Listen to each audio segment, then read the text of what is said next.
Assalamualaikum warahmatullahi wabarakatuh.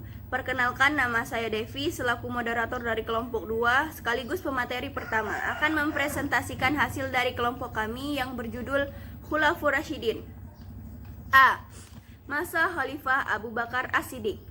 Abu Bakar As-Siddiq lahir dengan nama Abdus Syam. Abu Bakar adalah gelar yang diberikan masyarakat muslim kepadanya.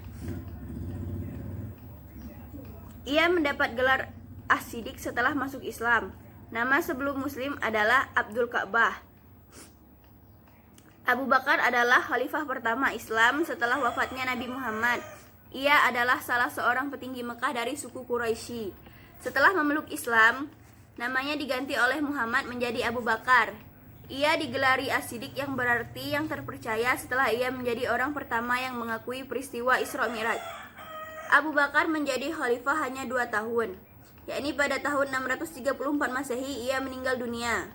Masa sesingkat itu ia habiskan untuk menyelesaikan persoalan dalam negeri, terutama tantangan yang disebabkan oleh suku-suku bangsa Arab yang tidak mau lagi tunduk kepada pemerintah Madinah sepeninggal Nabi Muhammad. Mereka menganggap bahwa perjanjian yang dibuat dengan Nabi Muhammad SAW dengan sendirinya batal setelah Nabi wafat. Karena itu mereka menentang Abu Bakar. Karena sikap keras kepala dan penentangan mereka yang dapat membahayakan agama dan pemerintahan, Abu Bakar menyelesaikan persoalan ini dengan apa yang disebut Perang Riddah. Khalid bin Al-Walid adalah panglima yang banyak berjasa dalam Perang Riddah ini. Nampaknya, kekuasaan yang dijalankan pada masa Khalifah Abu Bakar sebagaimana pada masa Rasulullah bersifat sentral.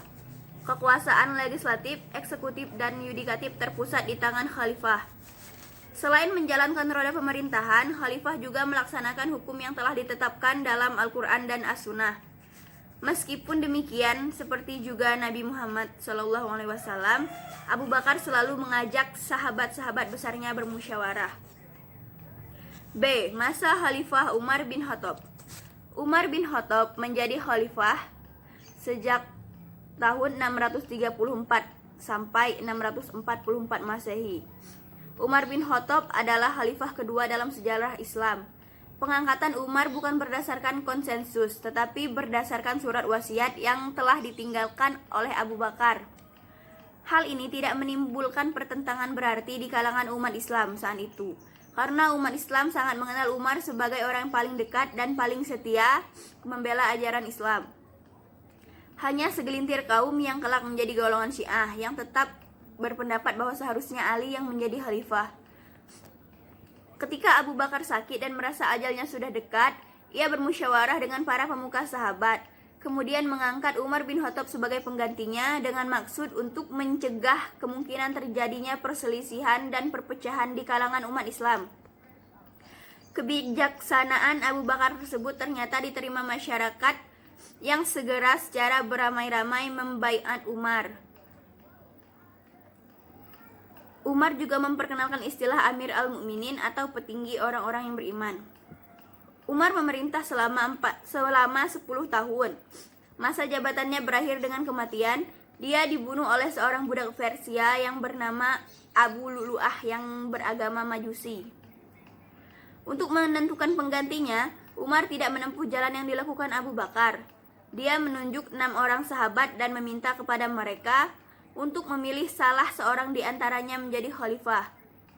6 orang tersebut ialah Utsman, Ali, Thalhah, Zubair, Sa'ad bin Abi Waqqas, dan Abdurrahman bin Auf. Setelah Umar wafat, tim ini bermusyawarah dan berhasil menunjuk Utsman sebagai khalifah melalui proses yang agak ketat dengan Ali bin Abi Thalib. Baiklah, itulah yang dapat saya sampaikan.